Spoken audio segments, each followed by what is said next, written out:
Radio for the masses. Headline edition, July 8, 1947. The Army Air Forces has announced that a flying disc has been found and is now in the possession of the Army. If the game is rigged, change the game. Game changer. I occasionally think how quickly our differences worldwide would vanish if we were facing an alien threat from outside this world. This is Fade to Black with your host, Jimmy Church, on the Game Changer Radio Network.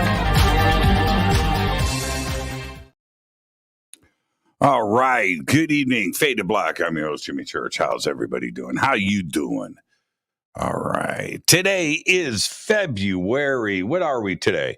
Today's the 1st. February 1st, 2023. Our guest tonight is Riz Virk. And I just wanted to mention really quick, Danny and Brinkley got called away on some of the stuff that he does. And he apologizes to everybody, but we are rescheduling to get Danny back. So we're working on that now.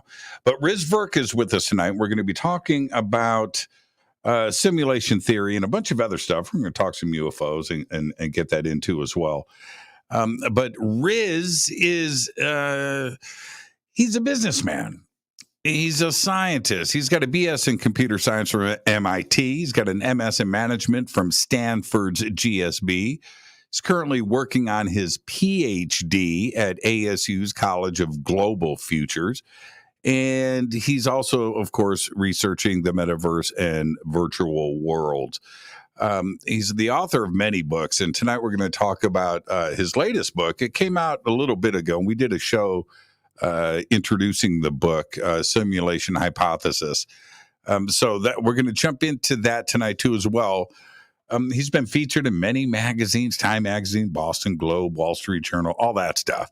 But I think one of the coolest things that Riz does, he likes to produce films and television and is also into gaming and an angel investor as well. But Knights of Badassed him, one of the coolest movies I think ever made.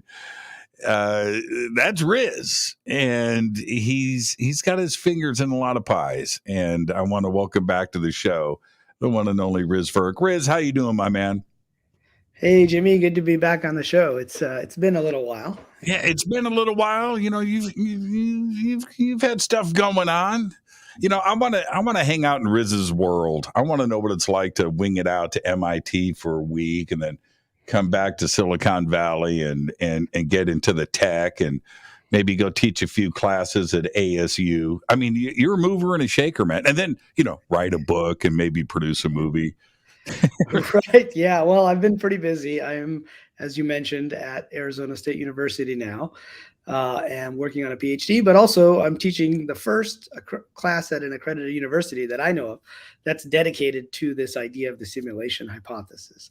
And so that's keeping me pretty busy. Hopefully I will be able to offer that class online at some point. And then, you know, my follow-up book to the simulation hypothesis was called A Simulated Multiverse. Yeah, that's right. And that's the one that I came out with around the time I moved to Arizona, and it kind of goes deeper into the rabbit hole, right? I thought I was done with simulation theory books for a while, but I got sucked back in to realize there may be multiple simulations running. Yeah, and we're going to discuss all of that tonight. I'm fascinated with the subject, and the other part about it is, you know, I talk to physicists a lot. You know, they're guests on the show, but I have friends that, you know, that are out there in the sciences and the hard sciences. And I think that they're starting to convince themselves that there's something strange going on. And then you add the other element to this, which is if there's an advanced, you know, ET civilization out there with, you know, extreme advanced technologies, it would be a few lines of code for them to create everything. It would be nothing to do, just like we do it in video games today, right? We create artificial realities all the time, and you know, little NPCs, non-player characters, and maybe you and I are just like, we're NPCs to ET. Anything's possible. Yeah, that's very possible because, as you mentioned, basically running another server is pretty easy, and just running another instance of the world. You can just say, okay, go to Amazon AWS or whatever the ET equivalent would be in that case, right? And they would basically clone the world. And in fact, this is why I ended up writing about the simulated multiverse. If you think about why do we run simulations ourselves, right? Okay, we might run a simulation to see how the weather might evolve, right? And that's something we can do better now. Still not perfect, but certainly better than it was, a couple decades ago. Or, how a pandemic might evolve, or how technologies, or how a war might, in scenario, might evolve. And so, it always doesn't make sense to do simulations unless you're going to run multiple ones, right? There's almost no point in running the simulation. So you need to change the variables. You need to say, okay, Jimmy is an NPC with, this much charisma, and we're going to crank it down in the next run or up, right? And then in the same way that we have our video game characters, where we have, what back in the old days when we used to play D&D, we used to have a character sheet, right? We had actually a physical sheet where we would have, the strength, the intelligence of the characters.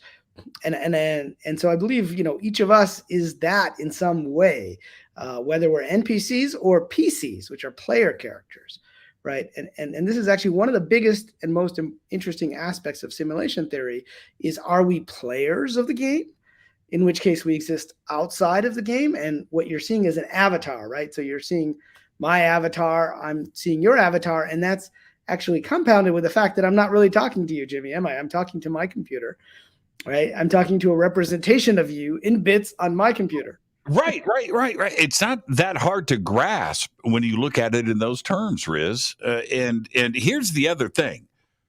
I'm going to use a bad word. I'm going to swear like a sailor. Why should we give a shit? Right? I mean, what's the difference? Would we know? We don't know now.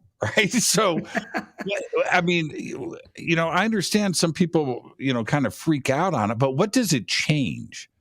Right. If this is all a simulation, what does it change? I still have my daughter.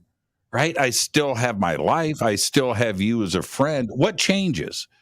Nothing. Well, right. Yeah, well, that's a good question, and I think people, often ask me that. So why does this matter to me, right? And the thing that would change is your perspective on the game. And this is where all the world's religion. So one of the reasons I like simulation theory is because I can talk about it with physicists, with computer scientists, with people in Silicon Valley, and I can talk about it with religious people, because it turns out that most of the religions have this idea. Whether it's the Eastern religions of Hinduism or Buddhism, or even the Judeo-Christian religions, that this is basically some type of an illusion that's been set up for us. And there's the here, which is the temporary thing that we're in, and then there's the hereafter, which is the world outside. So even from a religious perspective, there's this same idea. And in fact, someone told me recently of a line in the Quran, which I hadn't even known about, which is interesting because, I grew up in an Islamic household, and I wrote the book a few years ago, and I hadn't been aware of it. And the line said, "We have set up this world as a game and a pastime for you," right? Basically, as something for you to do, right? And so you see these threads within each of the major religions. And so I think it could make a difference in certain ways. Now, some people might want to freak out. Like if you've ever seen the movie The 13th Floor, yes, which I assigned to my class last week. And, many of them are too young to have been there when the movie came out in 99, the same year as The Matrix, right? That was the year of simulation movies. There was The Matrix, there was The 13th Floor, and there was Existence with Jude Law. So there were like three, major motion pictures about this idea. But in there, when they were inside the simulation, this bartender guy finds out the simulation. He starts freaking out. He says, "What's the point?" And then his second point is, why would you do this to us? Right? Why would you make us suffer inside the simulation? So you can see that very quickly we go from ideas of technology and science to areas of metaphysics, ethics, and science fiction references are the best way to talk about those issues sometimes. Man, I would love to take your class on this. What's the reaction, from your students I'm asking for a couple of different reasons. One, you and I are old, right? We're just old.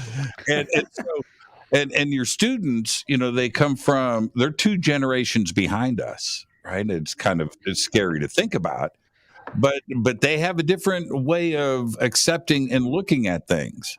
So are they cool with it? They just blow it off like, so what? Right.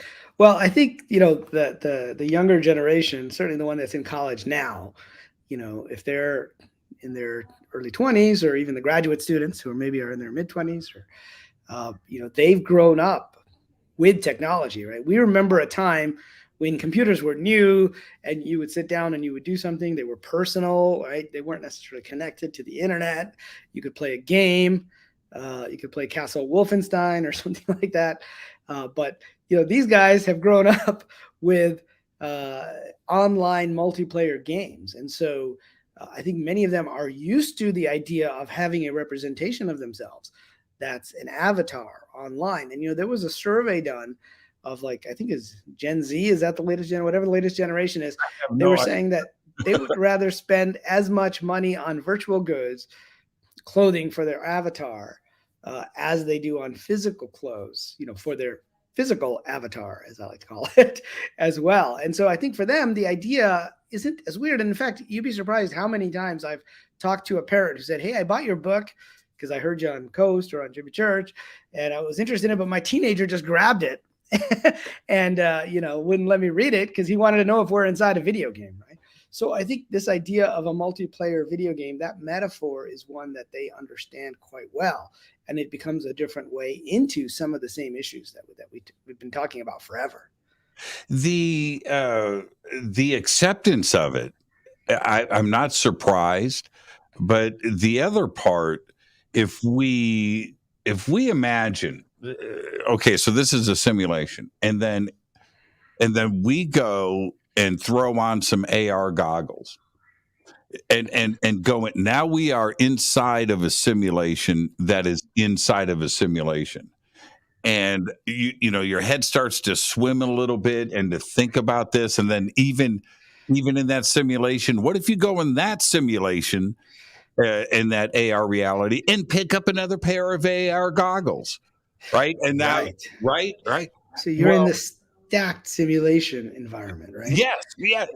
Now, as crazy as that is, that generation that you're talking about, it sounds normal to them, right? Because they understand the technology. That's right. And it's not that odd for them because, you think of computers today, they were always physical. Like when I was, learning to program, right? You had a physical computer. Today, when they program, they're programmed in the cloud. So if it's a computer science student, right, a lot of their programming happens and implementation happens in the cloud. And what that means is there are machines somewhere, right, that are hosting this stuff, but it's all virtual anyway. And so, I referenced the 13th floor. And if you go back to that movie, I like to say it's almost in some ways a better representation of some of the issues of simulation than The Matrix. Of course, everyone knows The Matrix, and there's a lot of great scenes from that we can draw upon when we talk about this. But in the 13th floor, you remember they were in the present, which was the 90s, and they created a simulation of LA in the 1930s or 40s, I think it was, 37, I think it was, right? And in that simulation, people were living their lives just as they were. And then, they find, okay, I don't think I'm ruining anything given that it's a 20-year-old movie. No, most of us have seen it. Yeah. Yeah. And then what happens is someone comes from outside their simulation and tells them that they're in a simulation, right? It was this woman who takes over an NPC and starts to tell them. And she says that they made thousands of simulations, right, in the future, which might be the present today, like 2025, perhaps it was. I don't remember the year. Or 2043. But she said, we made thousands of simulations, and the only one of them where you created your own stacked simulation was yours. And we're here to shut you down, right? Because you're using too much computing power. And so this has become an interesting philosophical question. There was a guy who wrote an op-ed for the New York Times a couple of years ago now, and he said, we shouldn't try to find out if we're in a simulation, because if we do, then the simulators might shut us down, right? And we don't want that. So maybe it's better not to know. But I like to say it's better to know if it's an NPC simulation or a role-playing game simulation, because if it is a role-playing game simulation, then the purpose of some of these things that happen to you, like with video games, Nolan Bushnell, who was the founder of Atari, he used to say, to make a game that's good, you have to make it easy to play, but difficult to master, right? You don't want it to be too easy. You want it to be easy to play, but not easy to master. You don't want it to be too difficult to master. But, life can be thought of as a video game that is easy to play. I mean, we're all here, right? It can be difficult to master. We have lots of issues that come up as we go through it, whether it's health issues, financial issues, relationship issues, technical issues, etc. And perhaps at some level, just like in a video game, you choose these quests for yourself. And you say, okay, this is a difficult thing. Perhaps in this life, I might have a storyline. Like I may want, for example, if you had asked me in high school, what are you going to be? So, well, I'm going to be a computer entrepreneur, and then I'm going to be a writer. Okay, now, how did I know that, right? It was just one of those things that felt like it was part of my storyline. I was wrong about some of the dates of when I would be a full-time writer, but overall, that's the arc that followed. And perhaps, there are quests and achievements along a storyline that we choose for ourselves in the same way that we choose characters and quests and achievements for them inside a video game. Now, you hang out in Silicon Valley. You've got a lot of friends and businesses and things that are going on there. When this chatter started, I'm going to go... the conversation happened way before that. We can go back to different writers and Philip K. Dick and so forth. But as far as Silicon Valley goes, these tech CEOs and these VPs of engineering 3, 4, 5 years ago started to talk about living in a simulation and that this is a very real, and started to throw out numbers, Riz. Well, it's kind of like it's 50-50, right? Wait, what?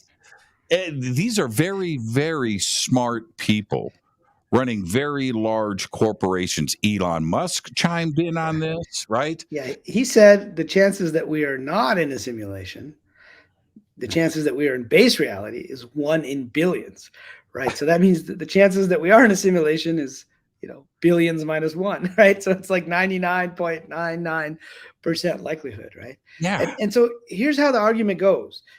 Because we are building our own technology, right? Getting back to what you were talking about earlier, we're going to create our VR glasses, right?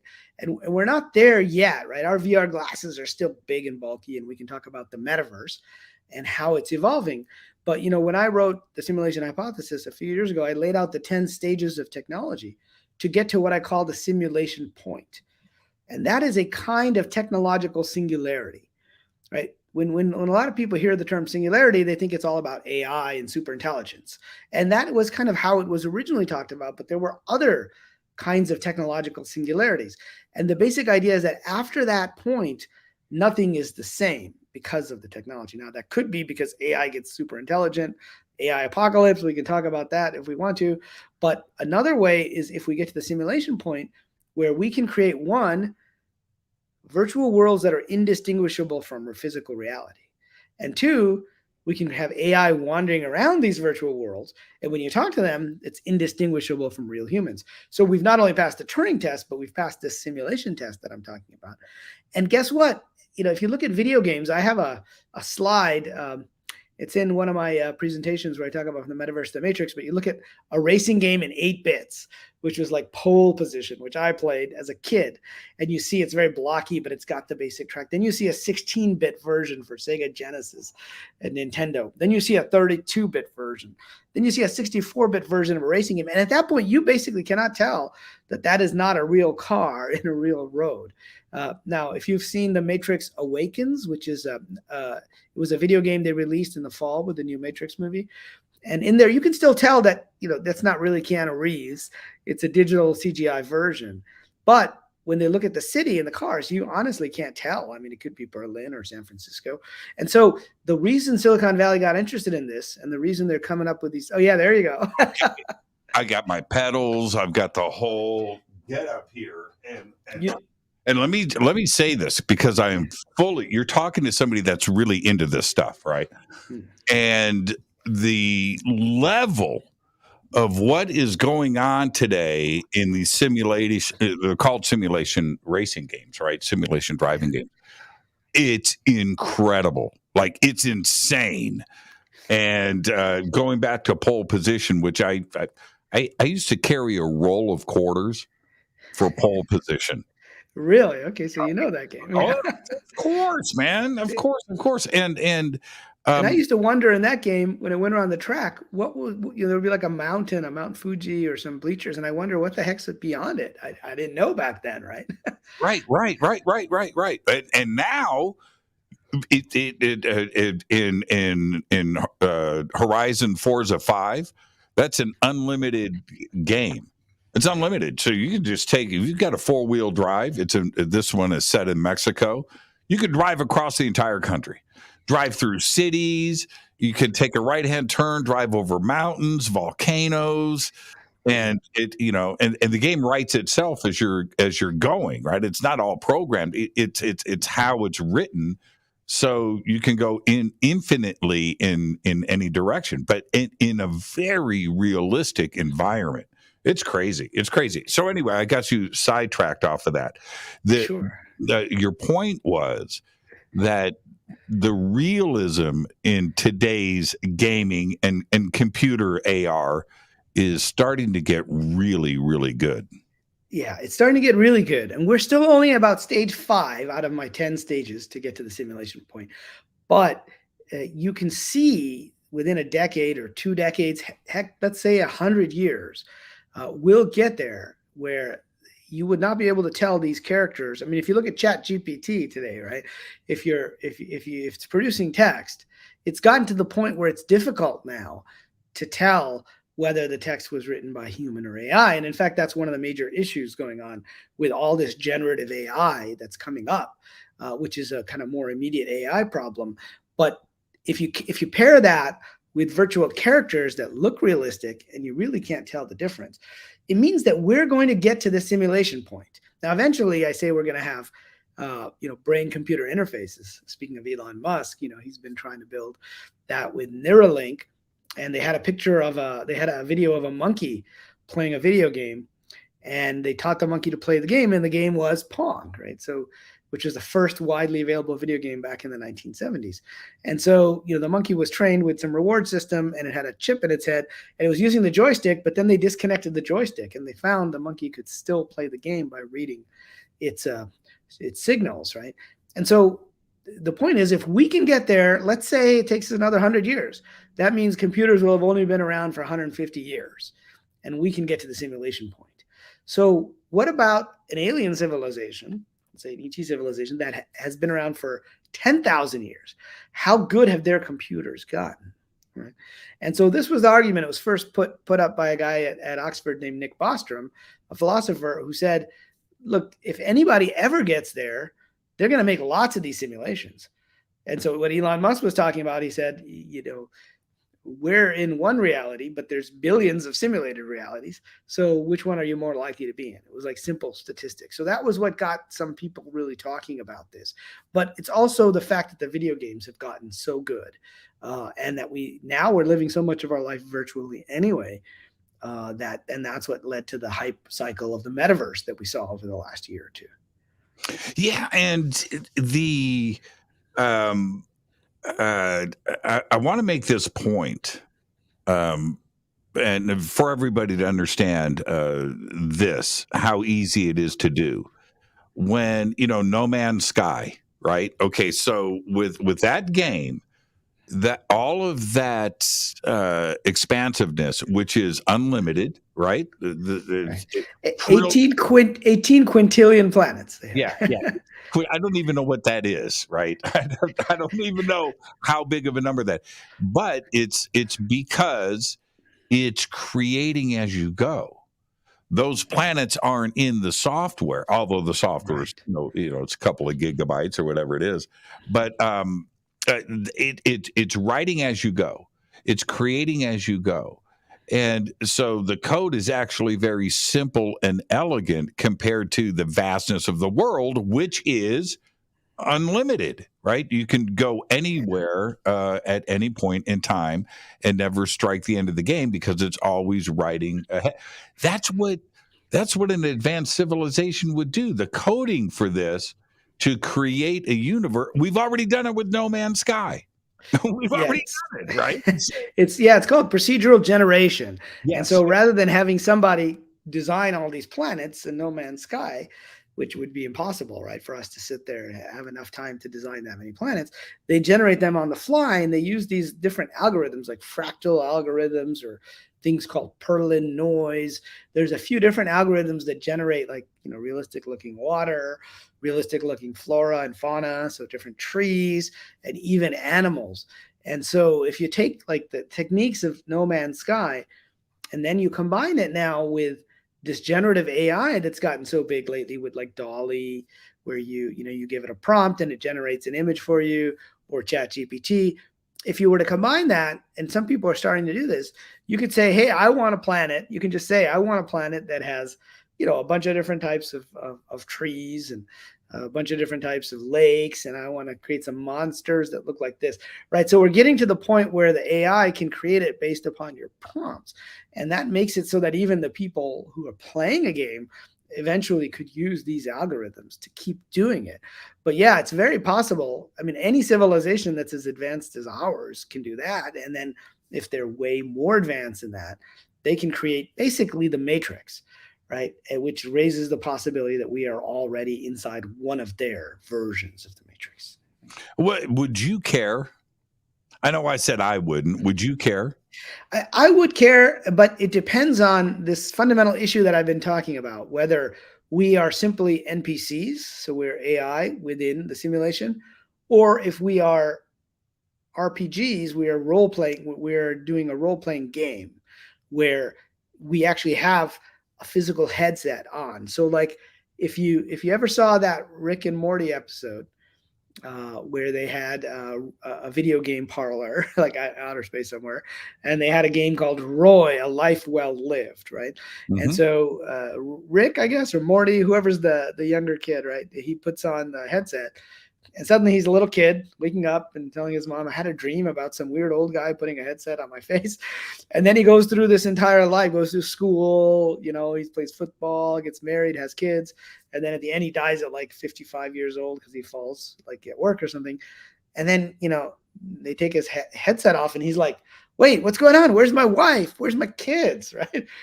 And it said, your score is 55 years or whatever. Right.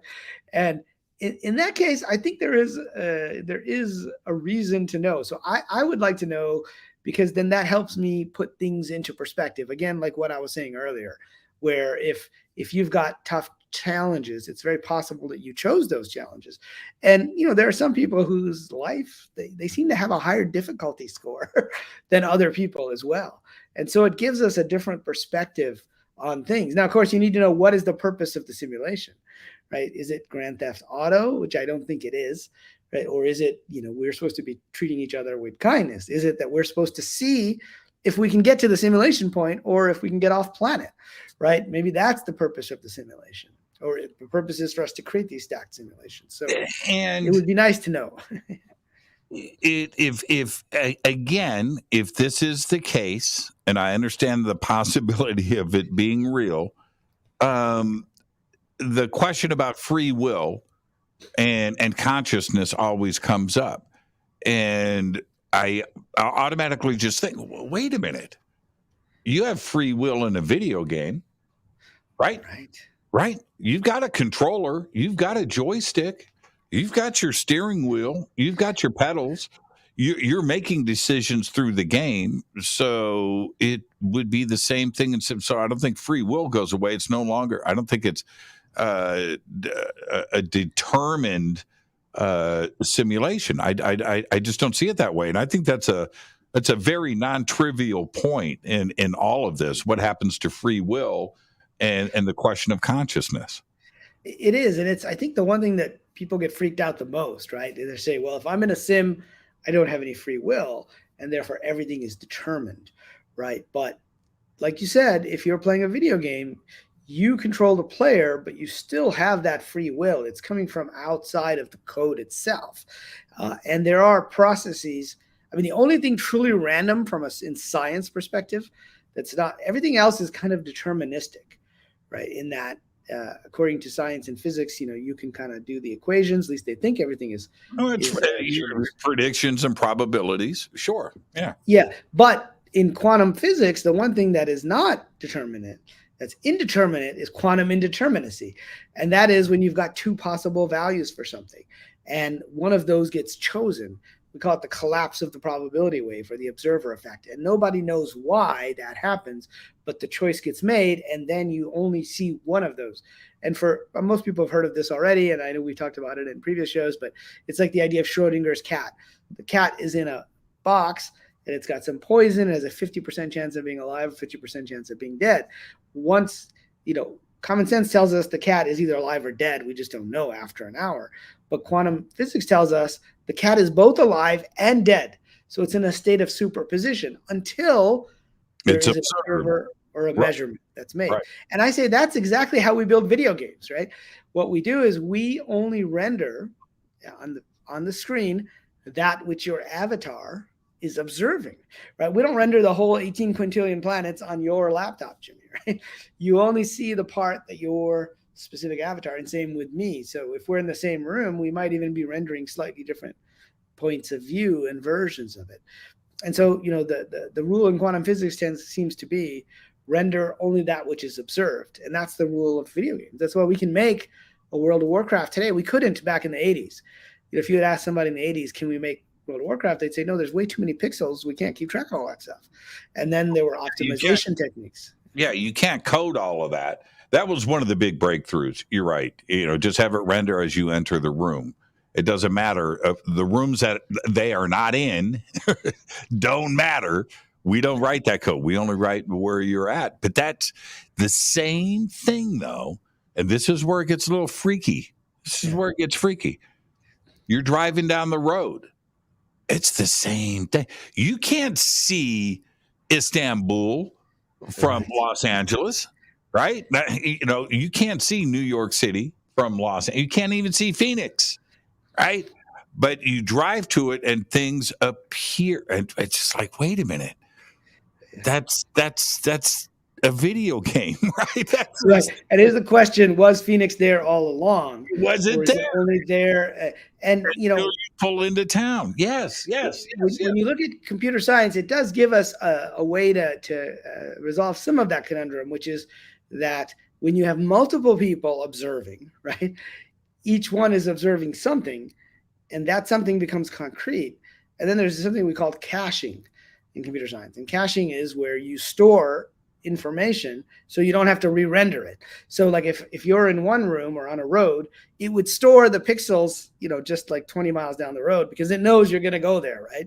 So as long as there's somebody that's near that, those pixels get rendered and stay there. So that's in the case that we're in a multiplayer simulation. Now, if we're in a single player simulation, well, then all that gets tossed out the window. And then if we're in a zero player simulation or a NPC simulation, that's where people start to get concerned about free will. Like, do we not have free will at that point? Are we just computer code? And so there's shades to simulation theory, which is why it's flexible enough to talk about with religious traditions, reincarnation, as well as with scientists who are very deterministic. Even deterministic processes, there's something called chaos theory. Right? And what chaos theory tells us is that if you run a simulation, you only make slight little changes in the initial conditions, and where you end up on step 2 million is like way different if it's this value versus that value. So a tiny little, and that's a completely deterministic thing. There's not even any free will in that. If you just run the equations, you end up in way different situations. And that's why you have to sometimes run multiple simulations, I think. Right now, there's an ET with VR glasses on, kicking back with his buddy going, are you listening to Riz and Jimmy right now? This stuff is funny. Like, we got to shut these guys down, right? These guys. Either that or we're going to win because we figured it out. Yeah. Right. They think they have a clue.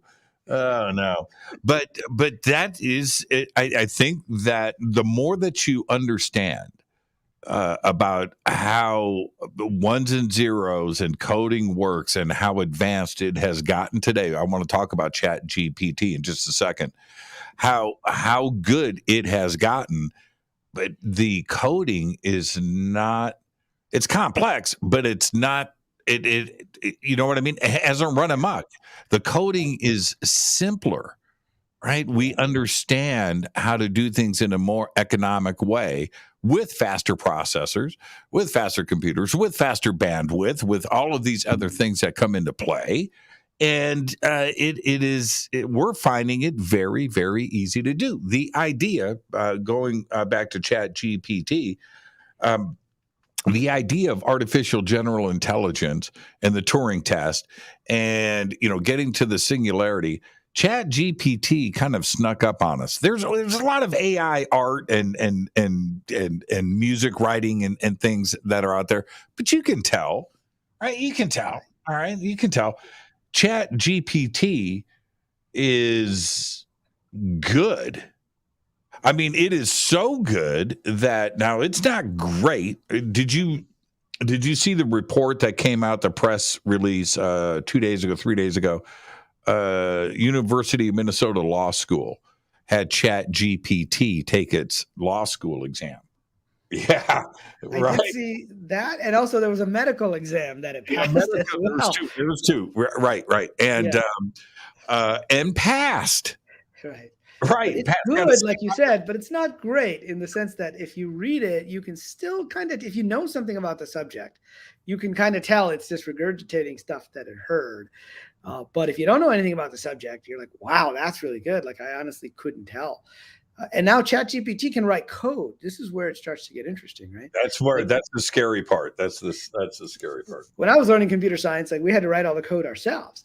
Right now, you could say to ChatGPT, give me a code that will render a planet, right? I mean, you'd have to do it at a slightly, lower level than that. Like, give me an algorithm for generating plants. Okay, now let's wrap that algorithm. And I have a friend, a classmate who does this. He says he gets some code and he finds the error, and then he tells ChatGPT, okay, there's an error, fix it, and it'll find and fix the error, right, for him. So we're getting to the point where code can generate itself. And that takes us in a scary place. But I did want to say, before we go too far down the current technology sector, the reason I ended up writing the book about the multiverse was partly because of this idea that we can run multiple simulations. And, I had mentioned that I interviewed Philip K. Dick's wife, Tessa, who I know you know as well. I know. And, she told me that Philip came to believe that The Man in the High Castle, right, which was a timeline about World War II, where the Germany and Japan won the war and they split America between them, that was a real timeline, right? It wasn't just his imagination. And that the people that were running the simulation, right, they decided to then stop that timeline, they rewound it, and they reran another timeline. And then she also told me that supposedly they had prevented the assassination of JFK in Dallas, but then he got assassinated somewhere else, or it ended up in a nuclear war or some bad scenario. And so, he made a famous speech in 1977 saying we are living in a computer programmed reality, and the only clue we have to it is when some variable is changed, some alteration in our reality occurs. The important part of that speech, turns out, wasn't just that we're in a simulation, because I went back and revisited all this, but he said that some variables are changed. We would have the sense of deja vu, that we were reliving the same memory. He says that. What language was that in? He had a translator. It was in France. He was saying it in English, but it was at Metz, France. I have gone and listened to that speech many, many, many times. And if you listen to Philip K. Dick, what he is telling them, and you got to remember, this is 50 years ago when he made that speech. He was telling, dude, we're in a simulation right now. Right now, this, you think, and that's what he was trying to. It was kind of a softball, right? Trying to toss it out to everybody. But if you listen to his words really closely, he was convinced that we are living in a simulation. And that's where he was getting all of his stories from. Yeah, absolutely. And people should watch it. And you also can look at the reaction of the people in the audience. They're like, you are nuts, man. Right? This is in 1977. The Apple II had probably just came out. Or you can hear the uncomfortable feeling in the room. You can hear it. You could hear it. I mean, people were fidgeting, or like, what did he? What, are they translating this right? And you could see it. He really freaked him out, and nobody had that. When I said earlier that these concepts have been discussed for very, very, the simulation conversation that's happening today, Riz, for most people, this is brand new stuff. No, this has been talked about for a very, very long time. And Philip K. Dick, not only with the Man in the High Castle, but that speech that he gave at that presentation was one of the biggest turning points, I think, in society. That suggestion, and that's where he was getting his stories from. It was a shocker. Yeah, and he was, way ahead of his time, right? In a lot of stuff that he put into his stories, because everybody else was writing about outer space, and they were writing about trips to the stars and Arthur C. Clarke, but he was writing about what happens with technology and what happens to our reality. And Tessa also told me that he came up with this idea partly because he had gone into a bathroom where there was a light chain. Remember the old chains that you used to pull to turn on the light? And then turns out it wasn't there, and it was a switch. And he was wondering what the heck happened. I pulled this chain 100 times. And then he wrote the story, The Adjustment Team, which became the basis for The Adjustment Bureau, which was a movie with Matt Damon and Emily Blunt. And it was about these guys who would freeze reality, and then they would change variables. And so, this changing of variables, that's what I call the simulated multiverse. It means that there may be multiple timelines and that we are living out these timelines. And if you look at how, AI might be playing chess, for example, it would kind of project forward and say, this is where I'm going to likely end up if I go down this path. This is where I'm going to end up if I go down that path.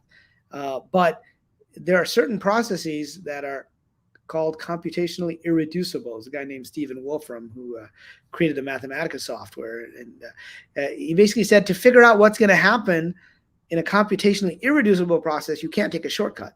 You have to just go do it. You have to calculate step 999,999 in order to know what will happen at step 1 million. And so the only way to know what might happen in these different scenarios is to actually run simulations that actually play out. So it gets even freakier because now you're thinking like a quantum computer. Quantum computer can explore all the possibilities of all the values of the bits. So if you had, 2 to the 64 possible values, which by the way is where No Man's Sky got its limit of 18 quintillion planets. It's 2 to the power 64. That basically in a quantum computing, theoretically, you can explore all of those and you can find the one that's the best. And that's how quantum computing algorithms eventually may be able to break our encryption that we use because it can try out all the different passwords and keys and it can find instantly which one is the right one. But that requires this kind of weird leap to say, how can you explore these simultaneously? I mean, how's that possible, right? Well, it's possible if we're in a computer simulation because you just pause one, you run the other one, and then you come back to this one. It seems like no time has passed, right? But to us, inside the simulation, it looks like no time has passed. But from the people looking at the simulation, they've been running all these different simulations. So it's possible, all this stuff we're going through, 2022, 2021, 2020, it's because somebody may have run it already and come up with even worse scenarios, right? Like I know Daniel was on last night and some of the scenarios that he had seen, seemed even a lot worse than some of the scenarios we've been through. So it's possible somebody is running the simulation to see what scenarios happen and then saying, well, this one's maybe the least, like with the JFK scenario. Like, okay, fine, he gets shot, but this other bad stuff doesn't happen. We've already tried that. Let's try. And that could be the source of things like the Mandela effect. And that's where I'm going. So let's stop right there for a second. In the Matrix, one of my favorite scenes is the black cat, right? and the black cat runs through. Whoa! What happened? What did we? Okay, so that's a situation where I think we're seeing a lot of black cats today, where the Mandela effect, although it's fun to talk about and contemplate, and we can laugh about certain things, but I have a hard time believing that billions of people have bad memories. Right? I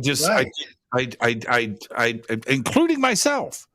That includes me when I look at very specific things about the past where it seems like something has gone in and altered.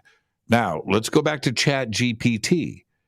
If it comes to the point where GPT is rewriting its own code, right? That's right. And now we get into and then suddenly wants to go back and alter history, jumping on the net, changing facts, jumping into Wikipedia, changing images, creating their own images. There's 8 people in JFK's car now and not 6, right? Or whatever it may be, where our memory hasn't been altered, but what we are seeing and referring to is different than we remember it. Is this the possibility that we're working towards?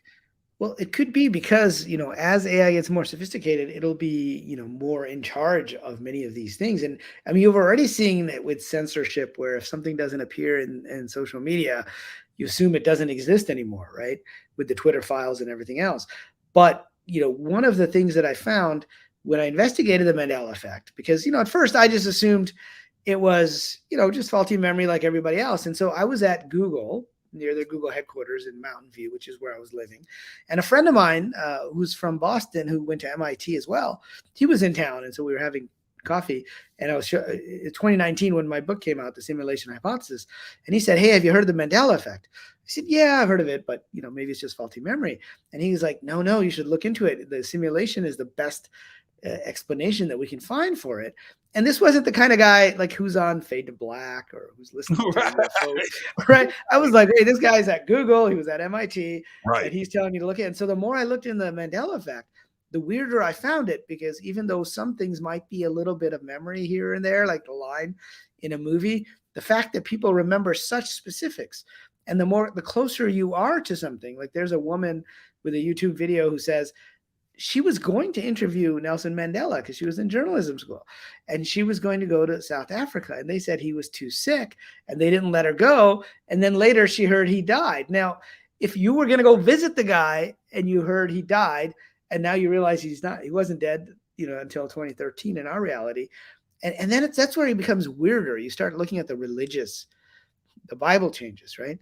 So those are things people remember word for word, like the lion and the lamb, right? And that's not there in the King James Bible. So these are things that people take seriously. Like if you're a serious evangelical, you remember when the Reverend Billy Graham died, whereas I would remember when Mark Hamill dies, for example, right? And so when I was researching it, there was a Sufi imam who talked about the Quran, which was from like 1600 years ago. They still memorize it word for word. And I always thought that was weird.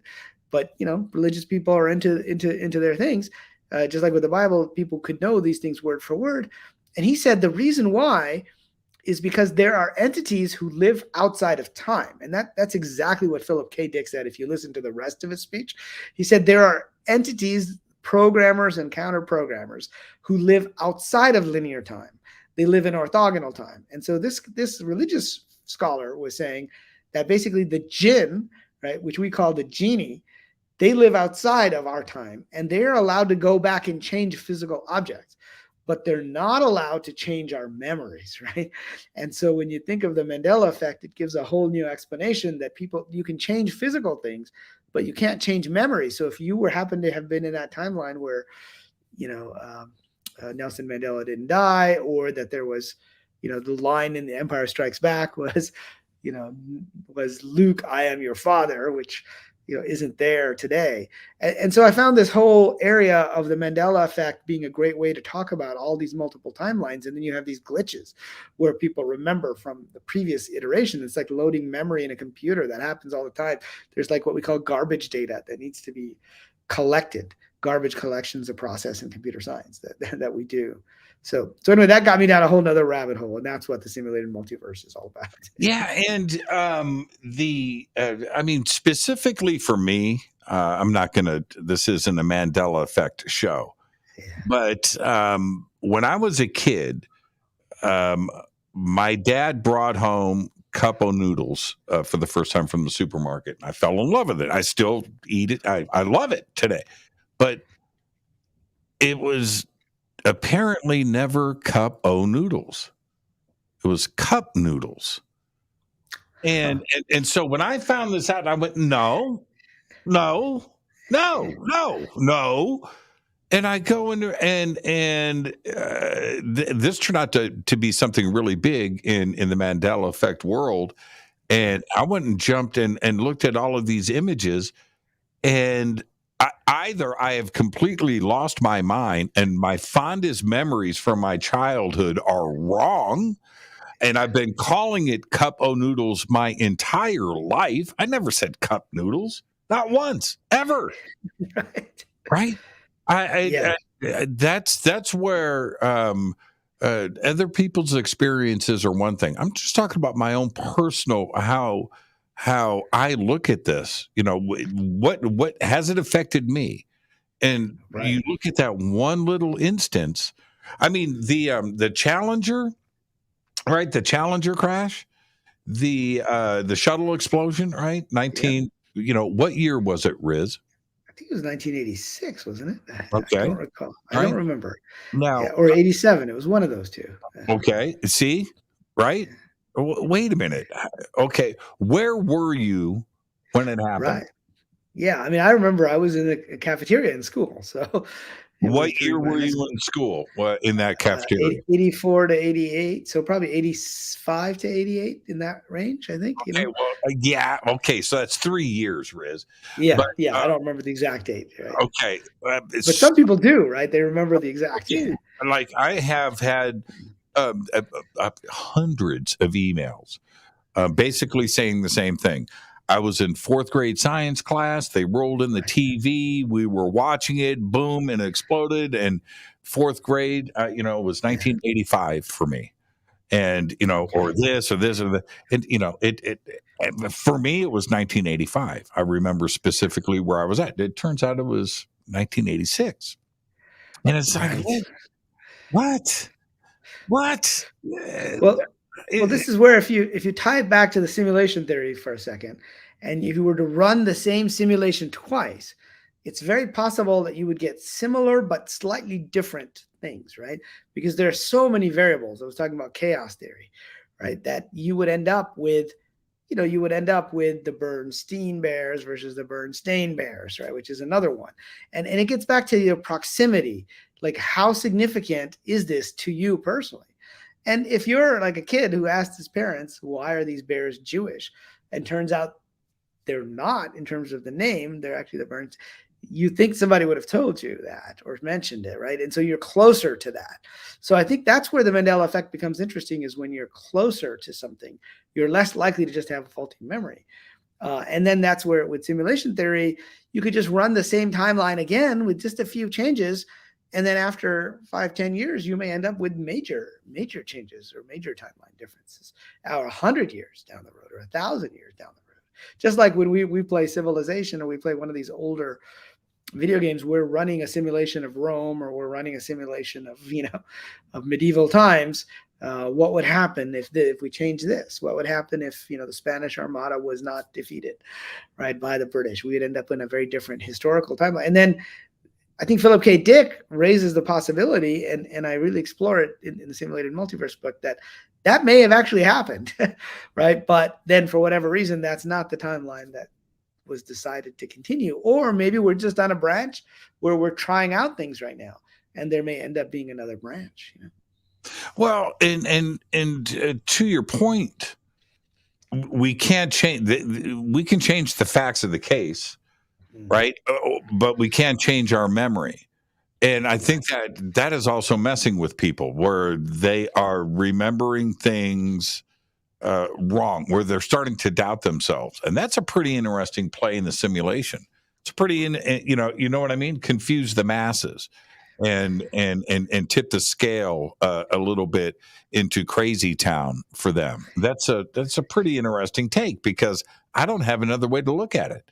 You know, I just don't think that billions of people have faulty memories. Yeah, and before the internet, it was very hard for people to find each other who might have had a specific memory.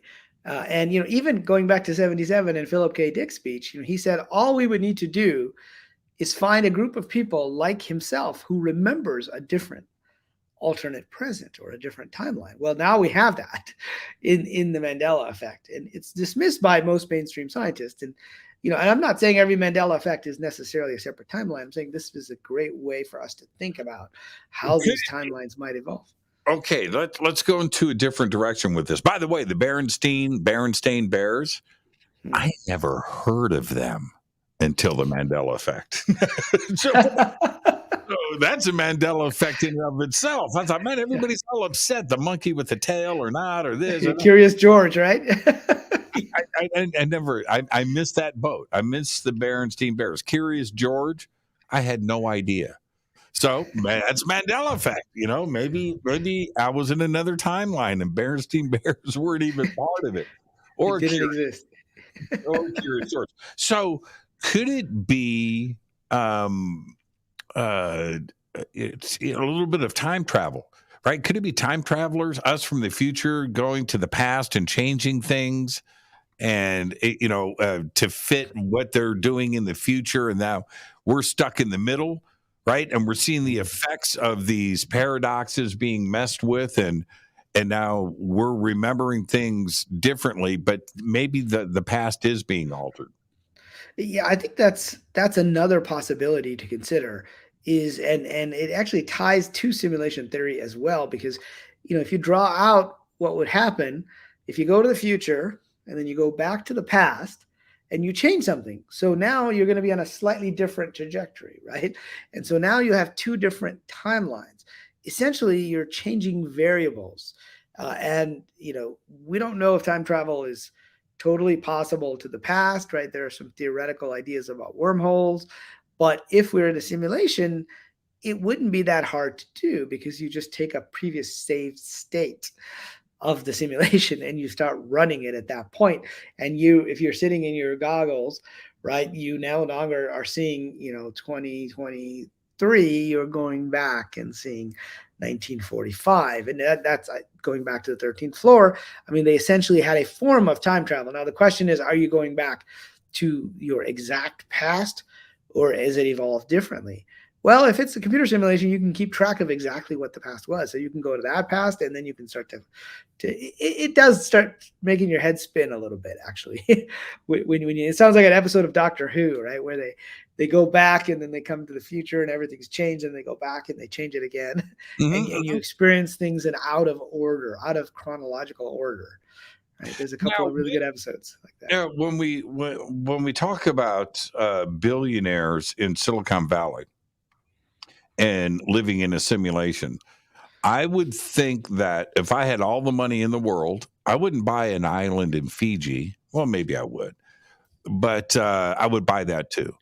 But I would definitely put all of my resources and my coders and my engineers and my server farms into the research of getting myself out of here and onto something that is going to live forever, right? Whether it's an android body or anything. And that, if that would be the case, then that would be a simulation in of itself. But that research is being done. And if you have the resources to do it, why wouldn't you be doing it? If you're the head of Google and you've got the Alphabet server farm, and what's their AI computer called? They have 3 up there. DeepMind, I think, is one of theirs. Yeah. Okay. So you've got DeepMind working on this right now. Right. Yeah. And so, this idea of being able to take consciousness and move it into silicon is interesting. So stage 9 and stage 10 of my road to the simulation point is about downloadable consciousness, right?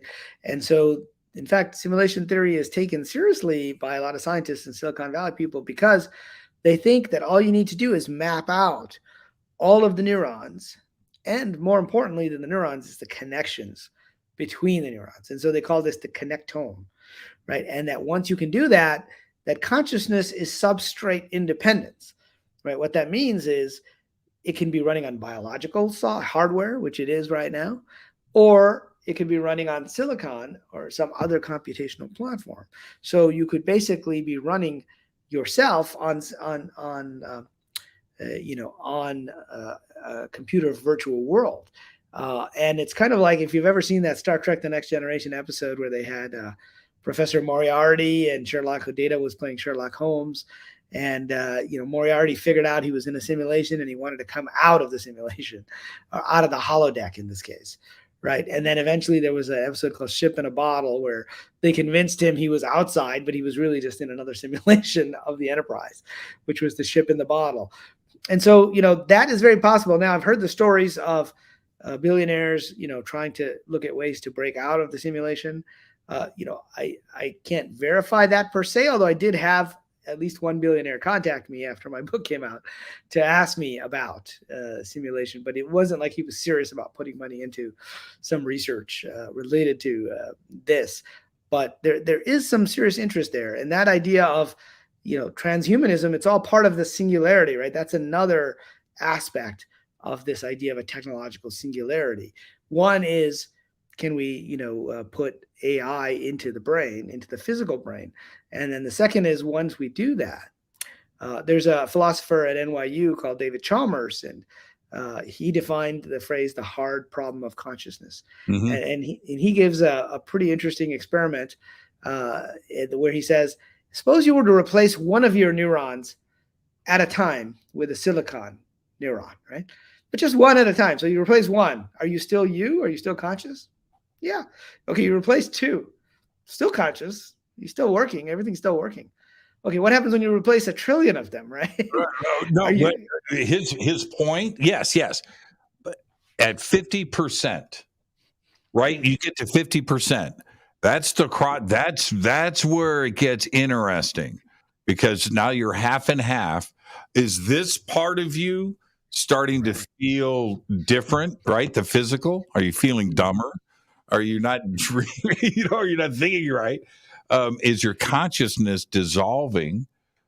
What about the other things that are involved with, the sense of smell and taste, the things that cause emotions? Does this stuff go away? And when does it start to take over on the silicon, where it starts to be more conscious than you?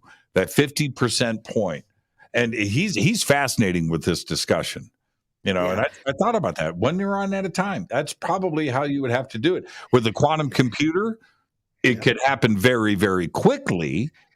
But what happens at 50%? Well, and the other question is, would it still be you if you were just to upload your consciousness onto a computer? Or would it be, like in the Star Trek transporter, right? Is it you, if the atoms are being reconstructed, is it still you? Like there's been, I think it was in China, they were able to teleport a particle. They did the first quantum teleportation in orbit. But what they really teleported was not the physical particle. It was the information in that particle. So they were able to reproduce that through quantum entanglement or some other way. And basically what they're saying is the same thing that this physicist John Wheeler said, a while ago, which was, he was one of the most famous physicists of the 20th century, worked with Einstein at Princeton and a bunch of other people. And he said that basically when they were looking for matter, he couldn't really find it. And the only thing he found at the bottom level, you keep opening it up like those Russian nested dolls. You keep looking for matter. Where is it? You can't really find it. But in the end, the only thing you could find was a series of yes-no questions about these things called quote unquote particles. Because once you get down to that level, nobody knows what these particles are. And he said, well, they're just a series of bits, yes-no questions. And so he came up with the phrase it from bit. Yes, no, on, off. On, off as the basic unit of information, right? Right. And so So he said it from bit, like this physical cup that I'm holding or that you're drinking, right? It's made out of not of atoms, but at the bottom level, it's made of bits of information. And now with a 3D printer, so stage 6 in the road to simulation point, we're already there. We can create a 3D printer that can print this object based on information. Now we can't do it yet, with multiple biological as well as liquids, like Picard did, where he would go Earl Grey hot, right? It would replicate the cup and the tea in the cup, and it would just create it for you. But we're on that path. Wouldn't you have to?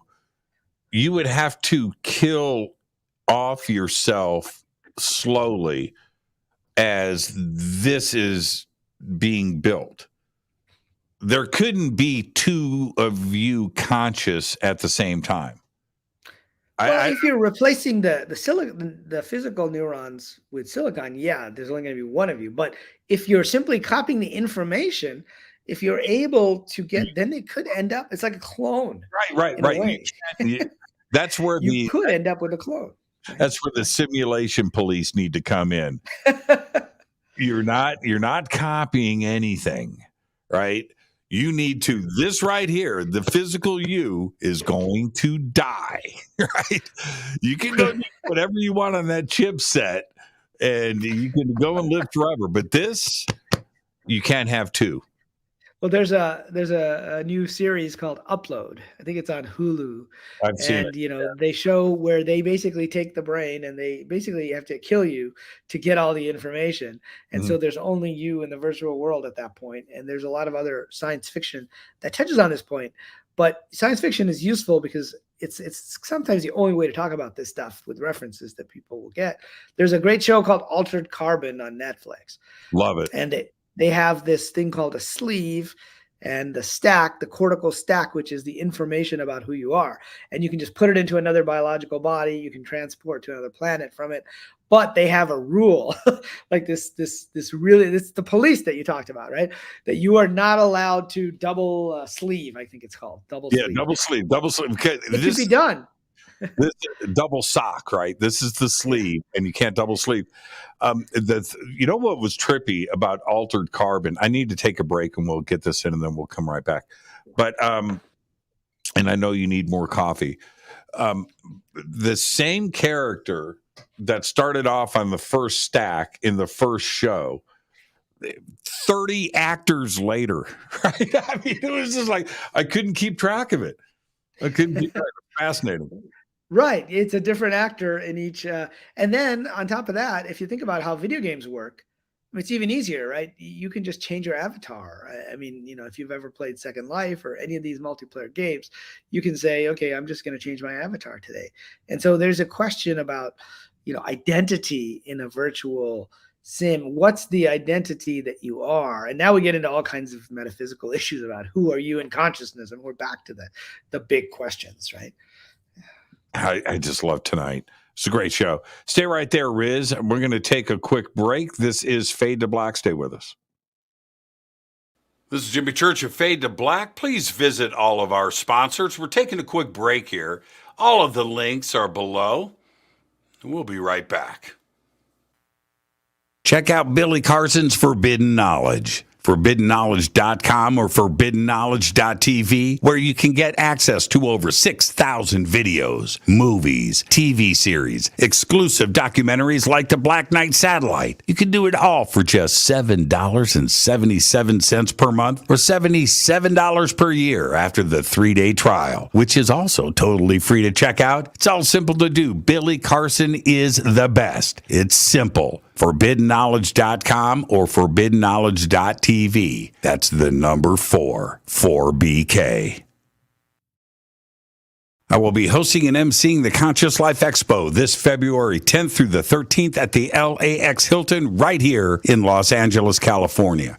200 speakers, including Linda Moulton Howe, Bashar, Deborah King, George Norrie, Daniel Sheehan, Scott Walter Johnstone, and David Wolf. Over 200 vendors, special events. This is the biggest event of its kind on planet Earth. You've got to come and hang out with all of us. Tickets and info at ConsciousLifeExpo.com. The links are below. On Saturday, April 1st, that's right, April Fool's Day 2023, I will be hosting the Parapod Festival at the Hyatt Regency right here in Valencia, California.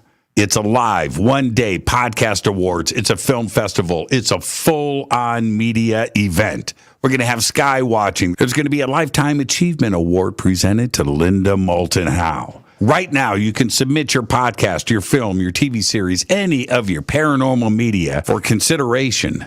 You can do all of that on the links below. For info and tickets, go to parapodfilmfest.com. That's parapodfilmfest.com.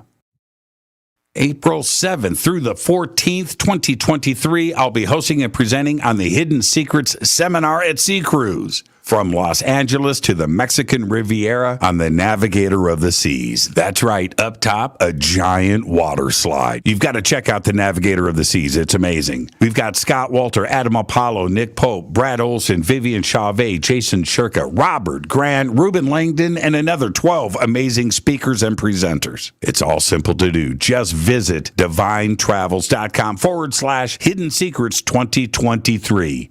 You know you want to go on a cruise with me. River Moon Coffee, makers of the Fade to Black blend. Truly the best coffee on planet Earth. Just visit rivermoonwellness.com or their Amazon store. It's all simple to do. You can check out the Fade to Black blend, the Game Changer blend, or any of their Black Moon Wellness products. It's the only coffee I drink. It is the best, and it's Doc. Again, rivermoonwellness.com. All right. Welcome back. I'm your host, Jimmy Church. This is Fade to Black. Our guest tonight, Riz Virk, and we're talking about the simulated world and is it possible that we could be living in one? And I keep going back to the point before I bring Riz back. Does it matter? Does it matter? I have been thinking about this since the first time I saw the movie Tron. You know, I was a teenager, high school, senior year, I think. And I was so excited about at that time, computers were still a new thing. But if you go back and you look at the remake was pretty good too as well. But if you go back and you look at the concepts in the original movie, programs and who you are and how you're identified and so forth. In it, the idea of living on a chip in another world made sense to me. It absolutely 100% made sense. And that idea, that thought has never escaped me. Today, because I'll bring in Riz, because I'm a big gamer. I love to play video games. I don't do it as much as I used to. I don't have the time.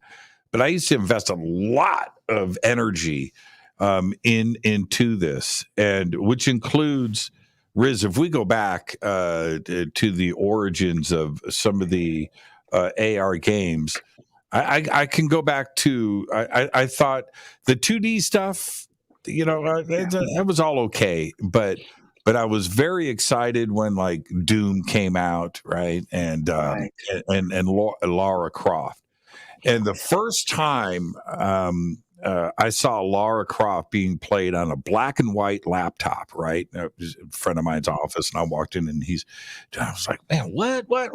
So I bought that game that day. I got it on PlayStation, and I got the PC version. I was playing both versions of the game. But for me, I was able to experience what I was always thinking what Tron could be, that now you are inside of this computer, right? You are exploring worlds and heading out and having adventures and stuff. But the other part to this, which I think is very important, is that what about disease? What about sleep? What about food? What about oxygen? Right? Well, if you're in that world, you wouldn't necessarily need any of that. Or would you? Because think about it. In video games, you've got to go and find your energy. You've got to go find your money. You've got to find your extra power. You got to find your life. You've got to be able, or your character dies, right? And it's the same thing that we experience what we think is the real world, right? It's like, wait a minute here. The similarities are too close for me, and I'm going back more and more into Elon Musk comments going, man, I'm not so sure anymore.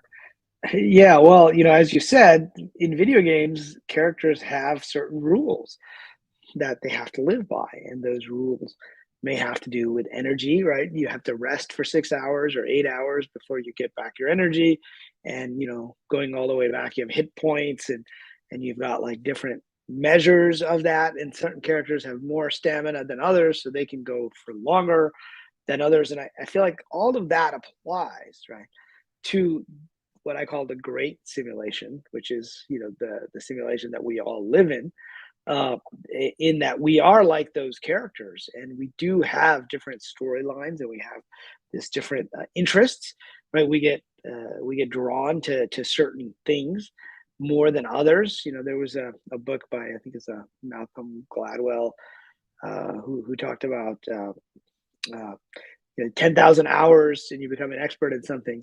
And, I always wondered, well, why would what are the things you want to spend 10,000 hours on? They're different, right? I mean, you've probably spent 10,000 hours, with your show, for example, and I probably spent 10,000 hours writing computer programs. And I have a friend, they spent probably 10,000 hours rock climbing. And it's like we all have these different inclinations, right? And they put us in different paths within this kind of virtual world that keeps going. So I'm more of the belief that we're in an MMORPG type situation, right, where we are the avatars, and we do have certain choices, and we do have free will.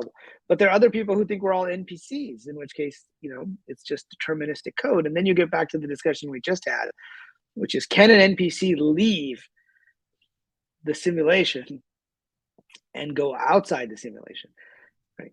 Can it go the other way, right? We know pretty soon, like, Ray Kurzweil was saying 2047 or so, 2045 for the singularity, where he thinks we would be able to upload ourselves to digital consciousness. So from going from biological to silicon. But can it go the other way? So this is an interesting question. Could it be that we're all Sims and AI that is being trained, and there's a point at which you get to a certain point of consciousness, now you can go outside of that? And that's something that's been depicted in certain science fiction, like even in the 13th floor at the very end, right? And even in the middle, one of the guys leaves the 1930s, who was from the 1930s, and he takes over the player, right? The avatar takes over the player, if you will. And I think that gets back to that question of, if consciousness is primarily information, then you could do that potentially. Even if you're NPCs at the beginning, maybe this is a training ground, and only those NPCs who get to a certain point then go on to get to be players of their own. So there are a lot of different variations, which is why I like to say this is a whole new field. It's an interdisciplinary field that pulls in philosophy, religion. In fact, that's the title of my class that I'm teaching. This is Simulation Theory, Sci-Fi, Technology, Science, Religion, and Philosophy, because it basically touches all those things. Well, okay. So let's stay right here for a second. Does consciousness exist in or outside of the physical? Well, that's the big question, right? And I think physicists have been divided on that since the beginning, right? And even now, Max Planck, for example, one of the grandfathers of quantum physics, said that consciousness was fundamental, matter is derivative. A lot of scientists today tend to be more in the materialist sense, right? Where consciousness is derivative from the matter, meaning if you arrange all the neurons a certain way, you will get consciousness as an emergent property out of that.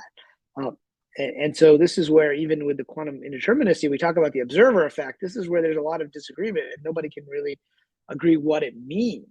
Like, does it take a conscious observer, or does it just take a measurement device? right? Even Einstein asked, well, if there's a mouse that looks at it, at the moon sideways, does that mean the moon comes into existence, right? So they came up with this other theory that says, well, maybe we don't need consciousness, but what we need is all the possibilities, the one where Schrodinger's cat is alive and is dead, that they both exist. And now we don't have to have sort of a separate thing called consciousness. But then that basically led to the multiverse idea. That's how the multiverse idea came about in the 1960s with a student of John Wheeler named Hugh Everett. He came up with this many worlds theory for that reason, because they're trying to get around consciousness. Now, I personally tend to believe, as I said, that we are more likely to be in an MMORPG, which means that we should assume each of us is a player and consciousness exists outside of the physical world and we are here. But, I remember like a friend of mine said to me once, I think my husband is an NPC. I said, well, let's hold on. Like I wouldn't necessarily assume that, right? Because it just depends on the type of experience that each of you is having here in this, in this kind of what's called the Leela in the Hindu Vedas. It's like the grand play, right? Or what Shakespeare would call a stage. He said all the world's a stage and the men and women are merely players. About a century ago, there was a guy named Yogananda. He came over from India, wrote Autobiography of a Yogi. And he said, let's update these old metaphors, which were dreams, stage plays, games.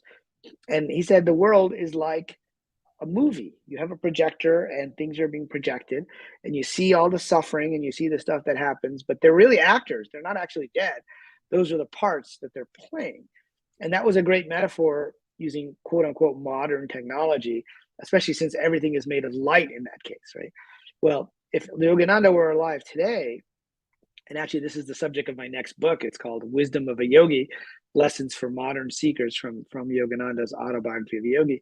If he were alive today, I think he'd say it's like a movie, but we're all playing characters and we can change the script and we can make things happen interactively. Well, what does that sound like? It's like an interactive video game. That's basically what it sounds like. Well, okay. So this is where physicists have a problem, though. Yes. If consciousness comes from chemistry, right? Comes from the physical, chemical combinations and matter doing its thing. And that's where consciousness comes from, an accumulation of matter, however they want to put that together.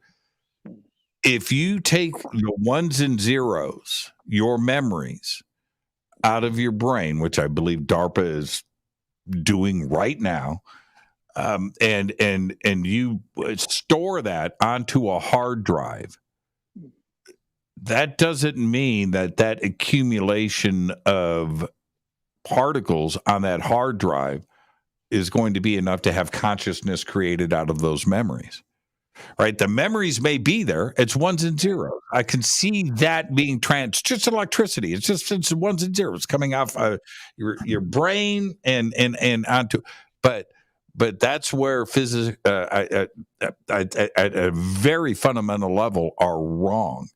And I think that's what proves that consciousness exists outside of the physical. Right. So in this case, you're saying the ones and zeros are memories of things that are recorded. And so, it's physicists do believe, I think most scientists believe that eventually we could figure out these memories and we could figure out how to do that part of it, the part of it that you said, which is how do you store memories? The human brain, the brain computer interface. But I think, Michio Kaku says DARPA's already done it. So it's possible. I've heard of experiments where they've tried to put in false memories, but only in rats, where they were, when the rat goes around the maze, they kind of buzz it so it thinks it went that way already and the cheese isn't there. And they were able to show it. It's possible in some top secret military project, it's already there. But, this idea of recording, so, I'm an engineer and computer scientist. And to me, I've always wondered if everything that we do is being recorded, just like in a game where, you can sit and watch, like in an esports tournament or a YouTube stream, you can watch what's happening. And what really got me thinking about this was Daniel Brinkley, who we had on last night, and he'll be back. And, he was one of the first people that I talked to and whose book I read originally before I met him. that talked about this holographic panoramic life review, right? Didn't So he, it's like a wait, what's did that? he introduce me to you? Yes, I think he did. Daniel I, introduced us. I, I, Yeah. that was a long time ago, but I believe it was Danny that introduced. How weird He is it was. that you two were booked in the same week? That's a weird. That's the universe. That's The one of those crazy coincidences or synchronicities. In fact, I thought he might be around today, so we could have a little conversation with him online. that's where I'm telling you, that's where I think physicists have it wrong, and because they can't observe consciousness, right? Because they can't measure consciousness, they're not going to waste their time with it. I Yeah, think. well, but it's an interesting question because let me take the other side for a second. It's kind of part of what I do now that I'm also an academic, whereas before I was just an entrepreneur, an author. To say, well, they're not saying that the memories create consciousness. They're saying that the processing of the memories, right, the running of the program that is looking at those memories and creating new memories, could be consciousness, like an emergent property that isn't necessarily there, like wetness. Wetness is a property of water, but if you look at the molecules of water, they're not wet, right? So where does that come from? It comes from the interaction of these molecules with each other in such a way that it becomes this liquid shape. I mean, I tend to agree with you. I tend to be more in the side that says consciousness is not simply a matter of just getting the neurons right, but because I also think that everything we do, and so getting back to Daniel, the holographic panoramic life review that near-death experiencers talk about, you basically relive every single moment of your life. And so if you do that, and they're not the only ones. That's the modern equivalent. You can go back to the Bible, and they talk about the book of life. You can go back to the Quran, and they talk about the scroll of deeds. And they literally have angels who write down all of your deeds, and then you have to review them with somebody afterwards. And you have to see the ripple effect. Well, that's an old metaphor. They're still using the books metaphor, right? They're using the writing and angels, right? If we were to do that today, we would just record everything that's happening in the 3D world. We would just have a process. It's called a daemon, which is named after the Greek term, that basically runs all the time and records everything and stores it to the cloud so that it could be replayed. So if you believe that this stuff can be replayed, then it must be recording somewhere already, right? So it's maybe not even just a question of our memories, it's the collective memory of this particular timeline and of the specific players that are in the timeline. And so, yeah, I think that if you can review that later, it's the reviewer is the conscious part, right? Not the actual memories themselves. But it's an ongoing debate, within science, and it's one that it's like the big question, right? I think in religion and science. Yeah. Well, again, they the fear of the unknown when it comes to physicists, they want to be and science, right? They want to be in control. They want to be pragmatic. They want to be black and white. They want to be algorithms. They want, probabilities and working this thing out and getting to the answer at the end and then repeating it, right? Well, Right. they can't do any of that when it comes to consciousness has outsmarted them, right? But they know, right? It's completely outsmarted them. But they know, they talk, they laugh, and they enjoy Mexican food, right? They know that they have emotions. And that's what makes one person different from another. They know all of these things, but they're in a complete state of denial of consciousness. But I believe that the two are going to collide.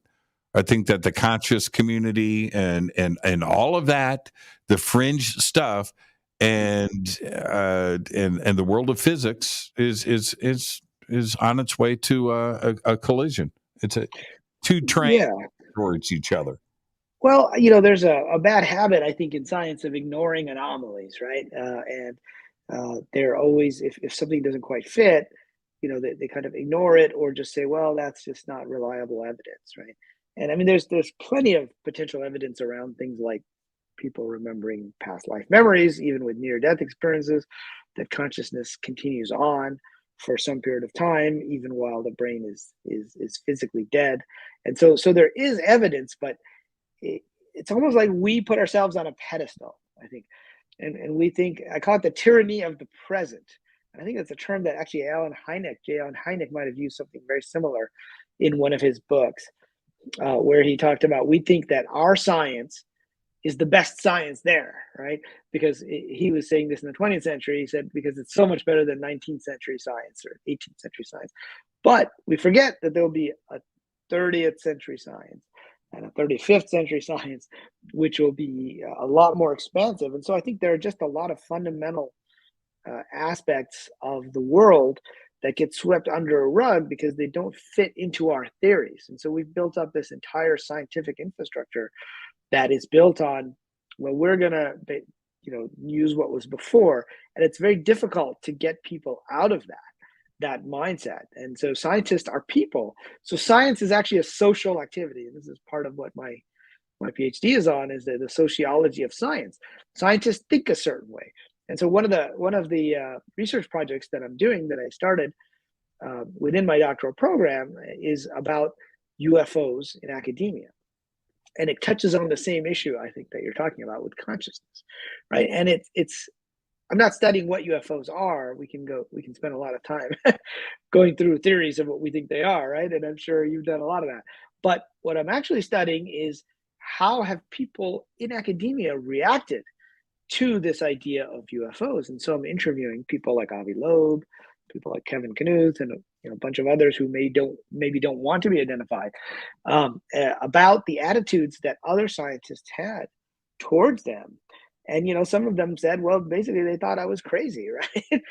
But others said, when you talk to them one-on-one and you explain, you show like the Nimitz incident, or some of these things that have happened around the nuclear, the nuclear sites, where you go back to the original reports and you look behind the Condon report, or you look at some of Hynek's stuff, that individual scientists are actually pretty open. Not all of them, but some of them are. They're open to the idea. They just don't have enough information or enough data. But then there's others who just get very defensive and say, no, that can't be true. You don't know what you're talking about. And so you see, it's like this social dilemma in a way, where everybody is supposed to act a certain way, right? And so they might say in private that they're open to it, but they're never going to say that in public. It's the same thing. Everything that's exactly the consciousness conversation.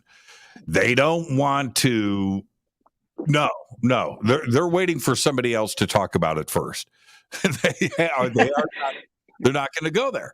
I remember Richard Dawkins, right? He's on stage, and he actually said this, right? Now, right, Mr. Smartest dude in the world, atheist. There's nothing, that's it. You die, it's over, and whatever. Okay.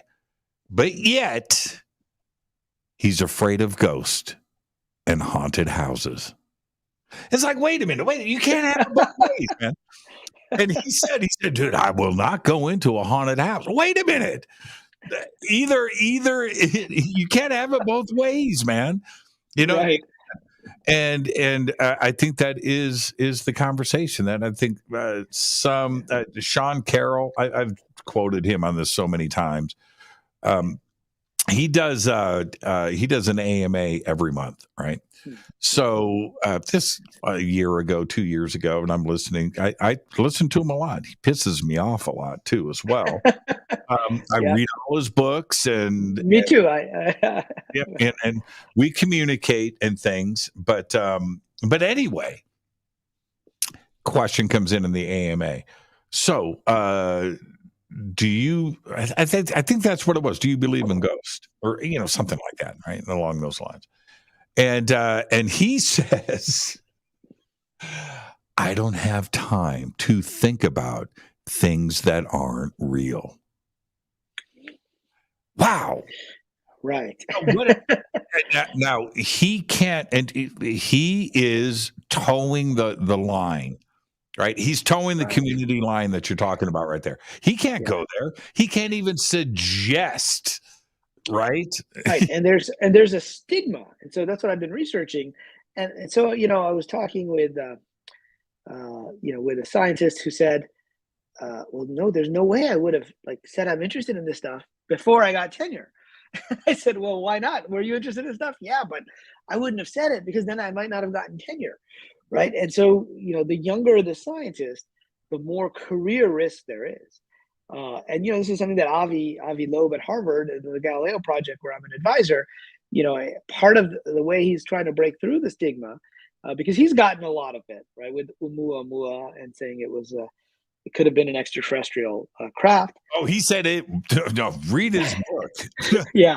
He said it was extraterrestrial. But then he's had folks who basically are writing articles writing about this comet Oumuamua. And he's like, well, wait, we don't know that it was a comet. It doesn't fit the data of a comet. And this other scientist who's an astronomer. And it turns out astronomers are among the biggest opponents of things like UFOs, right? And so I've been trying to figure out why by interviewing different scientists. And part of it comes down to the stigma, but also there's this process that there's a boundary in science called boundary work. And it's not always well defined. Like UFOs are kind of near that boundary now, where there are some scientists who are starting to take it seriously, more openly, and maybe in 30 years, or 20 years, or 10 years, or 5 years, it'll be a more serious subject, but abductions aren't. They're way over here. They're like, we're not even going to touch that, right? No. I talked to Avi about that. He was like, no, one step at a time there, little brother. But with the SETI guys, I think what happened is that they had a lot of resistance, and people made fun of them for believing in aliens. And so it's like they fought this battle to get up the hill. And now they're on the hill and they're getting funding, and radio telescopes are getting funded. They don't want to jeopardize that by bringing in something else that looks funny. And so they'll turn around and make fun of the people in the UFO community. It's like it's a social dynamic more than it is a scientific one, right? But here's I think here's the major point in the shift, and the reason why it's happened so quickly. Between 1995 and now in 2023, 1995, the first exoplanet was discovered. But right. up until then, man, Galileo, Stone Age man, up until 1995, it was a big question mark. Is there stuff outside of our solar system? Well, we just don't know. Now, every scientist, every astronomer, every astrophysicist, everybody in the scientific community now knows that every single star in the sky, every single star in the Milky Way, every single star in the universe has at least one planet. Now they understand the numbers, right? And and so they know that there's at least 1 trillion planets in our Milky Way, right? Where just 20 years ago there was 5. Right? That was it. Right. Right. Yeah. Right. So they understand now that it's a numbers game. And what comes off of that is there has to be an infinite amount of intelligent life. Not a question of if. There is, and there's a hell of a lot of it. I don't think Fermi would have a problem with the paradox today. I don't even think he would say what he said in 1953. Well, I mean, when you talk to people in the scientific community, they still have this Fermi paradox idea, which is, okay, if they would be here now, where are they, right? And of course, they haven't done the research on UFOs. Now, that's not to say, in a certain way, though, if you think about how science is done, we have a model and we try to fit everything into that model. And so there's the famous case of meteors falling from the sky, right? Scientists said, those stories are ridiculous. They're anecdotal, a bunch of yahoos out in the countryside, peasants saying they saw rocks falling from the sky. We know that's not the case because there are no rocks in the sky, right? Our model of the universe doesn't allow for that. Well, that started to change. I think it was like 1806 when they had the farm field. The fragments come. And so eventually the scientific community had to catch on and they had to upgrade the model. And now when we talked about aliens 100 years ago, we talked about little green men from Mars, right? That's still a term that's used today. Why? Well, we know there's a planet called Mars. So we were trying to fit this idea into our knowledge of the universe. And so even today, the extraterrestrial hypothesis on UFOs is still a very in paradigm, even though most scientists consider it out of paradigm. It's actually a pretty in paradigm explanation, because we know there are planets in other solar systems now. Therefore, it would fit well if they were in those and they would come here. But then there's all the weirdness and the strangeness that you get into, where people see things and other people don't see things. And that's where, there are weirder explanations, like if we're in a simulation, right? It's pretty easy to like Jacques Vallée told me about it, instances where they said there was this UFO coming at 45 degrees and it landed, and there's some physical evidence there on the ground, or at least some, rough or something on the ground that indicates something was there. And he said, well, if it came at 45 degrees, the UFO would have had to go through these huge redwood trees, right? Obviously, they're not cut. So how the hell did that happen? And they said, well, we didn't mention that because then we sound crazy. And so there's these other aspects of UFOs that make it seem like almost as if they're being rendered here, right? In a video game. Like in a video game, you can walk through walls, you can have objects that go to other objects. And then once they're fully rendered, at that point, they're part of the rendered world, and they obey all the physical laws at that point. And your avatar can't walk through the UFO that's been rendered. And then, Jacques and Gary Nolan talk about cases where one person sees the UFO and the other person doesn't. And so what's that all about? And so there are these, I think, weirder explanations that even science and the media isn't willing to consider. Like I had guys on the Discovery Channel tell me, no, don't talk about this weird stuff. We just want to talk about aliens or ordinary stuff. That's it. It's just those two possibilities. And maybe the possibilities are. Okay. So, and here's the thing with that, where I will look at a physicist, astro-theoretical, some brainiac, some rock star physicist, and they want to argue with me about UFOs, right? Okay. But in the same breath, they will tell me if I look at something, I can change it. It's like, wait a minute, man. You can't sit here and tell me that UFOs aren't real. But if I look at something, I can change it. Wait. Stop. Like, right? That's weirder than that, right? Right. Way weirder. And so the concepts of faster than light travel, or folding and bending space, or the multiverse, and 11 dimensions, and all of these things that they are doing everything they can to make the math fit this crazy science fiction talk, right? But that's what they do. But yet UFOs are off the table. Ghosts are off the table. The afterlife is off the table. Consciousness is off the table. All of these, but if I look at something, right, because that's sort of in a paradigm that's accepted today. But even that wasn't, right? When it first came out, that was considered ridiculous. Yes. You brought up Schrodinger's cat, right? Yeah. So to convince me that this is sound, and it is, I get it, but to convince me, if you've never heard of that before, right? To convince me that this is sound scientific work, dude, you're out of your mind. Yeah, well, even Schrodinger invented this to say this is ridiculous, right? He said, "What? You can't have a cat that's." But then, that's what his equations actually imply. Have to fit, right. And then he also said something else in the 1940s, which not a lot of people know about, which is it's a kind of a precursor to the multiverse theory. He said that there are multiple simultaneous histories. So now we're going back to Philip K. Dick and Erwin Schrodinger, right? Two different, like, science fiction and uber scientists, right? And he said we choose one of those. So it's not like you're just choosing whether the cat is alive or dead. You're choosing whether the cat came from the kitchen or came from outside. And you're also choosing what happened, before that, which gets back to this idea of the Mandela effect, that perhaps it's easy for us to think of multiple futures. There are multiple possible futures. I mean, easier anyway, right? And we choose one of them. But how about if there are multiple possible pasts, and every time there's an observation, we're actually choosing? That also kind of follows. And it's just really weird. But so I've been asking people, why is it that certain things are off the table, like UFOs or ghosts, and other things like dark matter? Like 95% of the is dumb. I mean, that's like the most ridiculous theory ever. It basically says we don't know what the hell we're talking about, right? If you don't know what 95% of the matter is, then we really don't know much.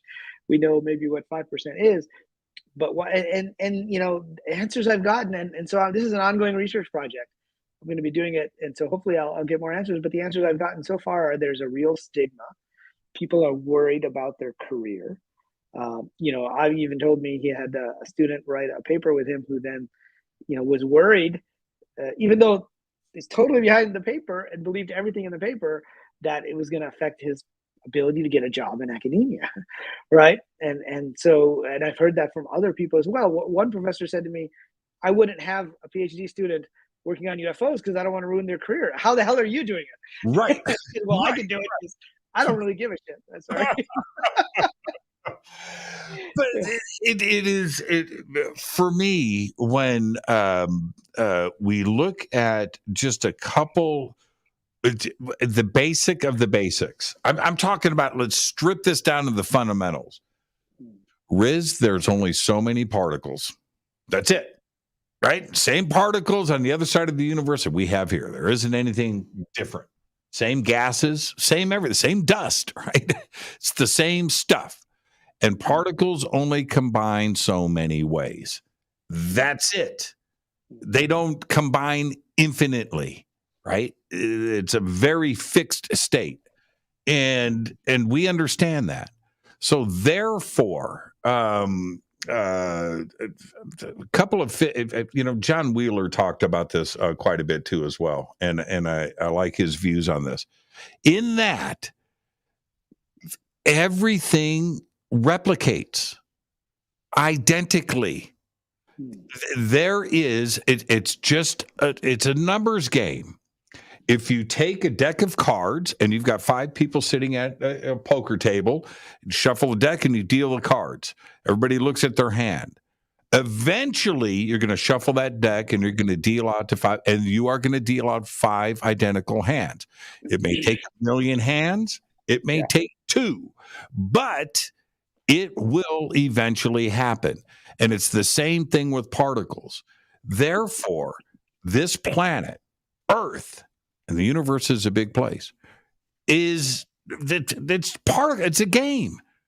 It's out there 1 million times.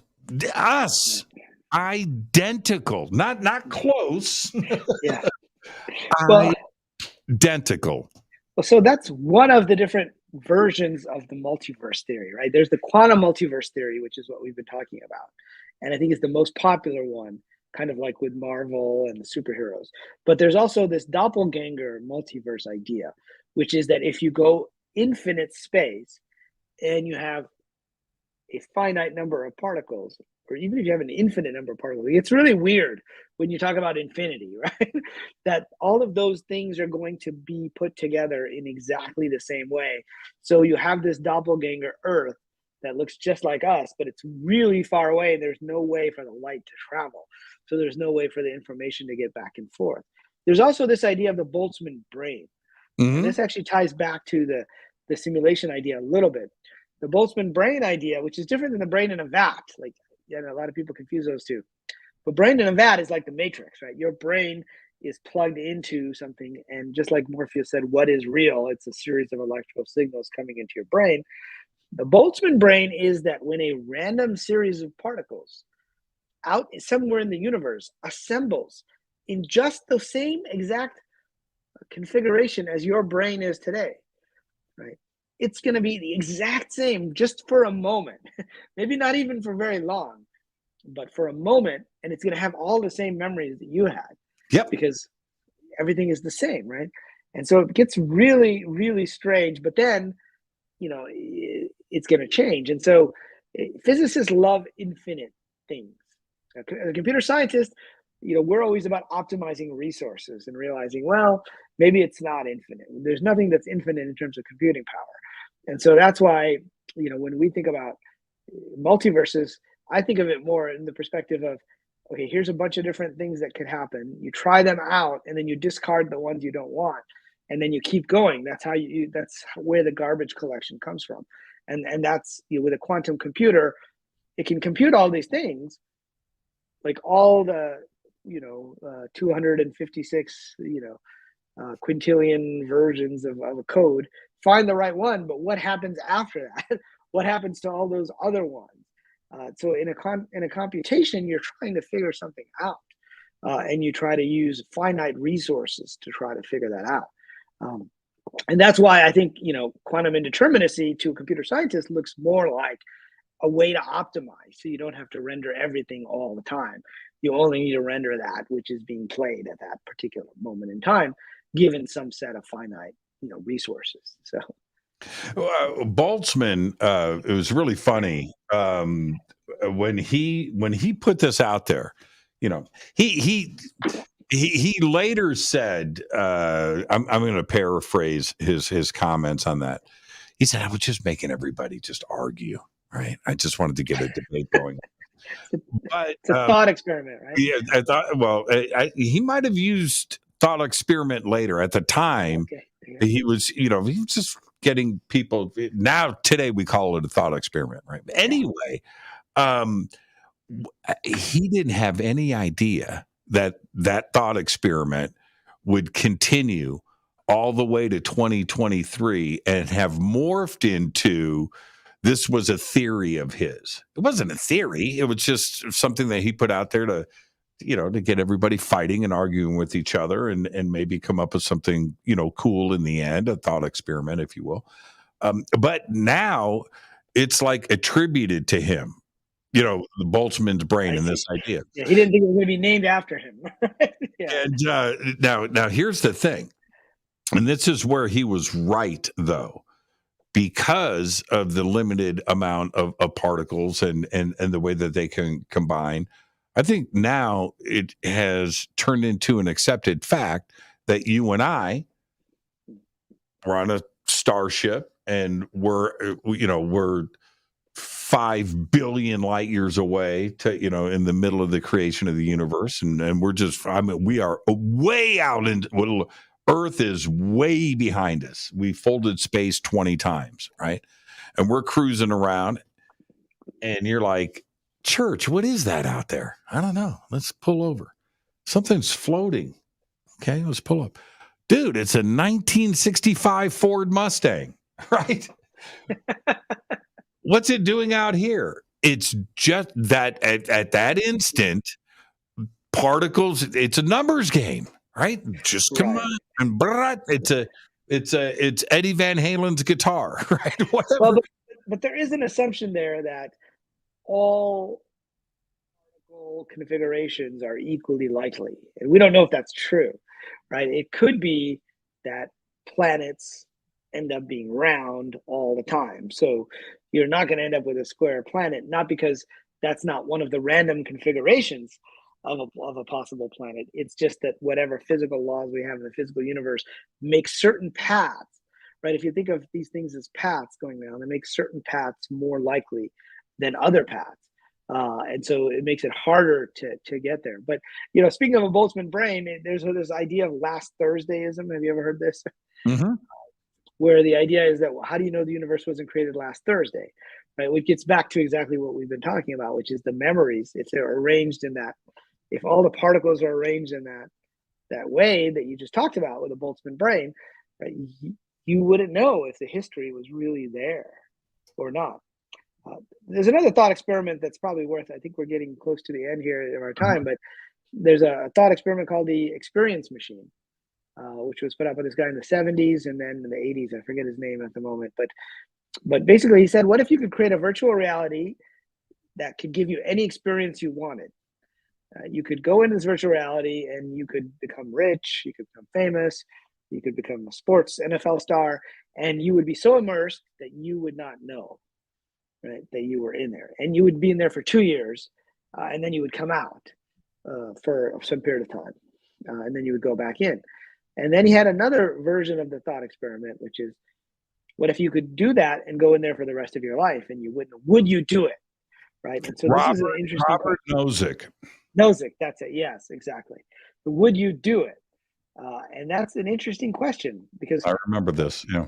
Philosophers have tried to do some experimental research where they actually ask people And most people say no, like a majority of people, 70% say, no, I wouldn't do this, right? And so it's used as an argument to say, well, we're not just pleasure-seeking machines, because if we were, it's more pleasurable to be in there because it's exactly the same, right? Experience, but it's not reality. So does reality have value? But I wonder about that. It's a question I think people could ask themselves. Would they do it if they for the rest of their lives they were in this virtual reality, but they could have any life they wanted? It reminds me of Leonard Susskind, and he. I've watched this presentation of his many times. He does this small thing with a group of friends. He's at a whiteboard and just rambling one night. Just a great conversation. But he says this. Back to Robert's point with the experience machine and what you're supposing here. He goes, everything you can think of, the craziest thought, idea, will happen. That's it. And so you just think about that for a second. So he goes off and gives an example and this thing, and he even brings up Boltzmann's brain. This long thing, but it's just a fantastic. He's a great storyteller, right? He's a great orator. But that general statement, whatever it is, will eventually happen. It may not happen tomorrow, and it may take a very long time, but everything will eventually happen. And that's a crazy thought. Right there, just right there. Yeah, that is a crazy thought. And it gets back to, is every possible configuration of these particles, is it likely to happen at some point? I would argue that that's true for chaotic processes. So in chaos theory, there's this idea of processes that go into a steady state, right? And so they basically end up just repeating the same numbers, or they stay at the same level. And then or they're going to a periodic. So every fifth step or every 500 steps, it ends up here. It's like a periodicity. And so that is predictable. But then the chaotic processes are not predictable. And so you can never say whether something is actually going to happen or not without actually going all the way to those infinity to try to figure out if it's going to happen or not. So it's an interesting question. Is every configuration equally likely to happen or not? It gets back to probabilities too. So yeah, it is an interesting thought experiment. It's crazy. I mean, and Lenny, his example. I'm going to give you the short version of it. Yeah. He says something like, you're in your kitchen, you got a bowl of oatmeal, you're stirring the oatmeal, and you drop the bowl, and the bowl hits the ground, shatters, and the oatmeal goes all over the floor. And then it reverses itself, right? And all of the matter recombines, and the bowl and the oatmeal come back up to your hand. Now, it's going to happen, right? And so you think of, and that's his example. Just think of something crazy. Just think of something that is absolutely impossible. No, all things are possible. That's it, and will eventually happen. So there you go. Riz, thank you so much. You know what's funny? You and I were talking the other day. We had like 5 things that we were going to talk about tonight. We didn't talk about any of them. That's true. No, let's not reveal that. We'll save it for later. But that sounds great. We had a whole show planned, and we'll have to come back for another show then. You're the absolute best, Riz. Are you coming out to a Conscious Life Expo? I may stop by. Originally, I was planning to be in another city, but that got canceled, so I may end up stopping by Conscious Life Expo. You got to come hang out with us, man. You got to come. Yeah, I'd love to. Danion's going to be there. Yeah, I think he's speaking on Friday, so that'll probably be the day I'll try to make it out. Come and hang out with us, man. Let's break some bread. You're the best. What's your website? So my website is zenentrepreneur.com, and they can get people can download free chapters of my various books, including the Simulated Multiverse, which is the latest one. And then there's a new book. Do you have Treasure Hunt up there too? Yes, the Treasure Hunt as well.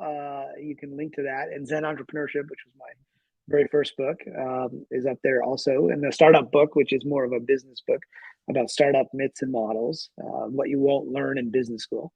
It was supposed to be called What You Won't Learn at Stanford Business School, but it was published by Columbia Business School Press, and they're like, "Hey, we can't knock Stanford in our title." So. You're the best, man. I'll see you in a couple of weeks. No, next weekend. I'll see you next weekend at Just Life Expo. Riz, thank you so much, my friend. Behave and be well. Thanks for having me. You're the best. Riz Virk, and Riz's links are in the description box below over social media and, of course, over on our website. All right, so with that, what a great show tonight. Thank you, Riz. And again, he just makes me think, and that's the best part of doing this show. Absolutely incredible. All right, let me see what I got going on here. What have I got going on? Oh, there it is. I got this figured out. All right. Tomorrow night, Jason Quitt is with us. He's got a new book coming out. I've got it. And we're going to be talking about some pretty interesting concepts and secrets that are about to be revealed. So all of that tomorrow night on Fade to Black. You're not going to want to miss that. Fade to Black is produced by Hilton J. Palm, Renee, Dennis, and Kevin. Webmaster is Drew the Geek. Music, Doug Aldrich. Intro, Spaceboy, spaceboymusic.com. Fade to Black is produced by KJCR of the Game Changer Network, and this broadcast is owned and copyrighted 2023 by Fade to Black and the Game Changer Network, Inc. It cannot be rebroadcast, downloaded, copied, or used anywhere in the known universe without written permission from Fade to Black or the Game Changer Network. I'm your host, Jimmy Church. Tomorrow night, Jason Quitt. Until then, I want everybody to be safe. Go Beckley Teppy.